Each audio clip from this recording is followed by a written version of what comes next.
Some of the most exciting moments in a series is when a beloved character returns after years of absence, and the Pokemon anime, being as long running as it is, has so many of these moments, and these moments are usually the ones that we always look forward to the most. So today I want to be going through my favourite returns from the anime. These are the ones that had the most impact on the story and the general vibe around the time of the return, how it affected the fanbase and the series going forward. So let's get into this list and I hope you enjoy. So I'm going to kick us off with a few honourable mentions that I don't feel fully deserve to make the main list but had enough of an impact for a mention. And starting us off, we have Paul in Pokémon Journeys. This return was huge. It was hype as hell when he first appeared in that opening. Everyone lost their minds. And his return episode is actually pretty well rated. However, I think they missed a trick with this one and didn't really let Paul's return live up to its potential. Sure, we got a little training battle, but this man was Ash's fiercest rival and we hadn't seen him in so many years.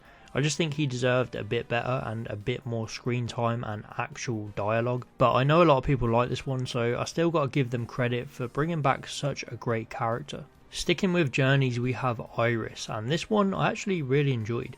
It was a bold choice from the writers to buff Iris up to a champion to fit alongside her game counterpart, and one I didn't mind too much. She was already shown in Black and White to be a very capable battler.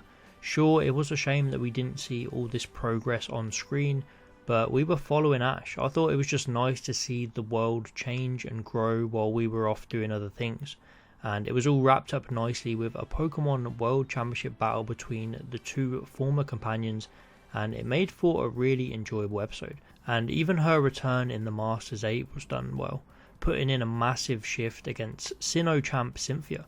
Iris did herself proud in her Journeys return, and I think it's one of the things that Journeys got right. And my final honourable mention goes to Stephen Stone. I thought his return in the Mega Evolution specials just worked. It correlated nicely to the release of Omega Ruby and Alpha Sapphire, introducing us to his Mega Metagross and some fantastic battles. And then to top things off, when the Mega Evolution storyline started to converge with our main storyline, Stephen even joined the fold for an epic battle at the end in the Team Flare arc.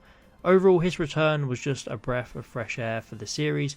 It's just a shame that his and Ash's relationship wasn't really there, but you can forgive them as they had so much else going on.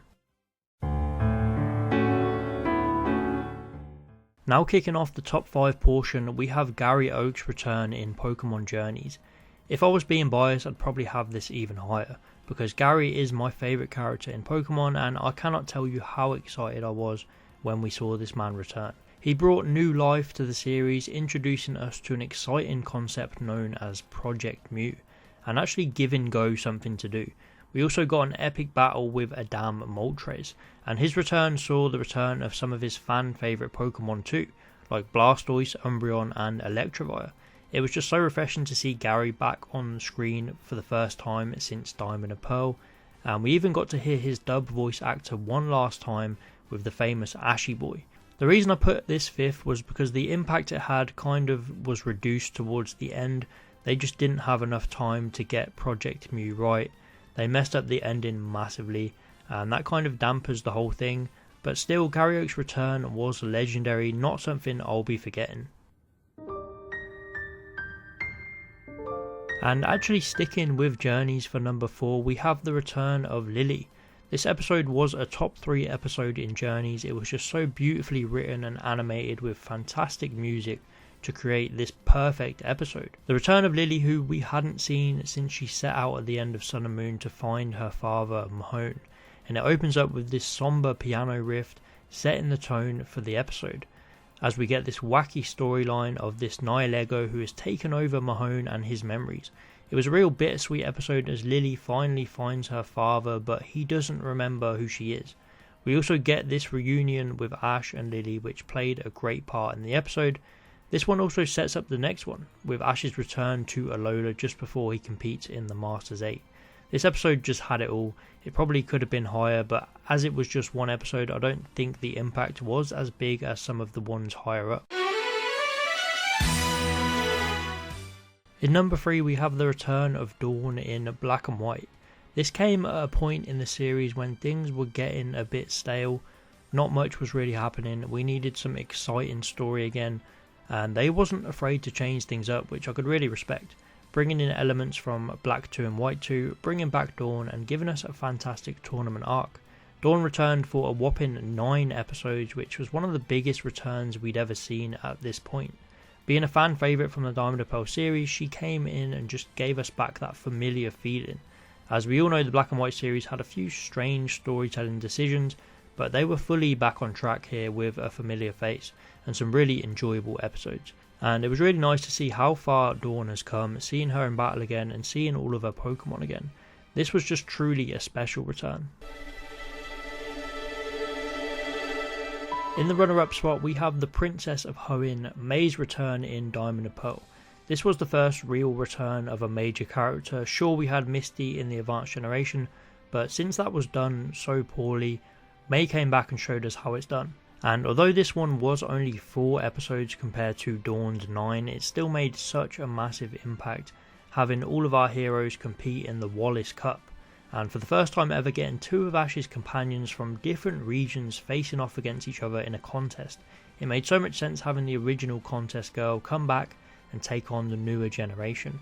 Story wise, it made a lot of sense for all the characters involved, and that's what's important with any return. It also helped May had progressed quite a bit, showing off her newly evolved Glaceon and a few other old favourites. Overall, this return just had everything. But of course there had to be one winner, and that is Tracy Sketchit from Aim to Be a Pokemon Master. This man shows up after 50 years with no dialogue. The dude finally returns from running errands and he has a fully evolved Venomoth. His original English dub voice returns. What more can I say? Alright, but as much as we all love Tracy, there only had to be one winner here. For me, it is Brock and Misty's first return in Sun and Moon. This came at a perfect time for the fanbase. I think Sun and Moon was pretty mixed at this point in the run. The 20th anniversary was coming up for Pokemon and they just went all in and brought back the original companions. Gave us all of that nostalgia, but it was done right. The 2 episodes were fantastic, mixing Ash's old friends with his new Alola friends, comparing all the regional variants, seeing a bunch of Ash's old Pokemon, something that we missed out on at the end of X and Y. These episodes had so much fun and enjoyment in them, and at the end of the day, that is what Pokemon is about. They had a lot of heart in them and they did the old characters justice, unlike a few returns we've seen more recently that felt more stale. Brock and Misty slotted into Sun and Moon like they were meant to be there, and to top things off, we even got 2 fantastic battles with them both showing off their new Mega Evolutions. I think this one just came at the right time for the fandom. What a way to celebrate 20 years. This return was excellent. But that's going to be it for this video. Please make sure to let me know what your favourite returns are and why. And be sure to like and subscribe for more if you enjoyed. And I'll see you next time.